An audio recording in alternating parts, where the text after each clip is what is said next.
Consular General was also a security analyst, a Reverend Thomas Kusi appear. Wakasa e de afa ene ye mofra no suku komu.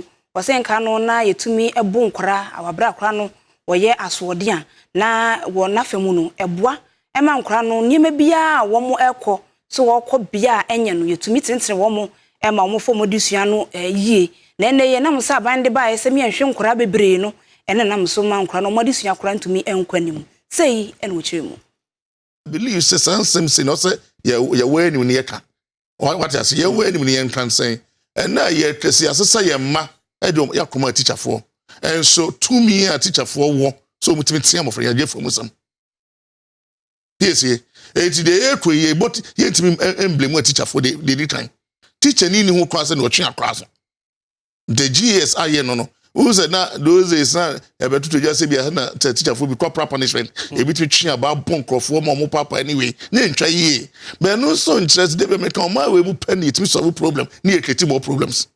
Yes, solve problem no. So you better drink a conkind. So idea is and no more no see a tour. A man na you can low hungry foot here the easy approach. Cross you say Busan said yeah crossing GS abai any year can and nay and 7 pony yes I did receive. And only that easy and lazy approach you do call yourself abandoned by the schools no. Information if you don't GS. The most laziest decision we take here. And they say yes, and crack or gentle basa. Then they may say you ban this school 2 years. Peers over that so for nothing out the most laziest approach. I say GS. Penny be or take that decision. Often the teacher from one ferry. What did they hear? Debbie. PS one more yes athlete so much no. No na kwese abasa no.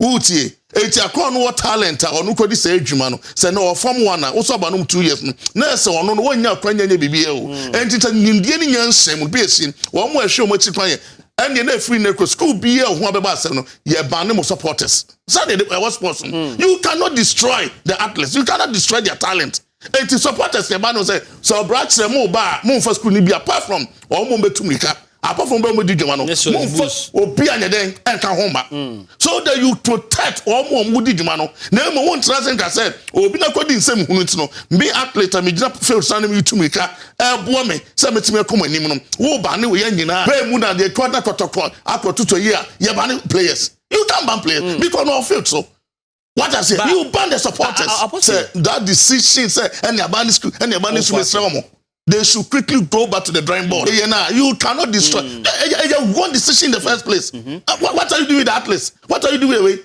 Because no be no better camera for sports mu ye ya na bo mom di come mo abrabo mo. And don't mean the so the future. In the name of say obi akwadi nsem no. In the name yes crime. Say be boni da honti and ye wodi no. And hwemu ben pani aye. I was it to say mantin mo bo mo share sadio no. One ye emra eno modi. Why because mom way say you produce someone 18 years crana and it's about homes no and ye ma so twe safata enko so na obi bi enhia me be close to my chest say what would the obi ba ekoye ye ne ya sentence no ya no call you know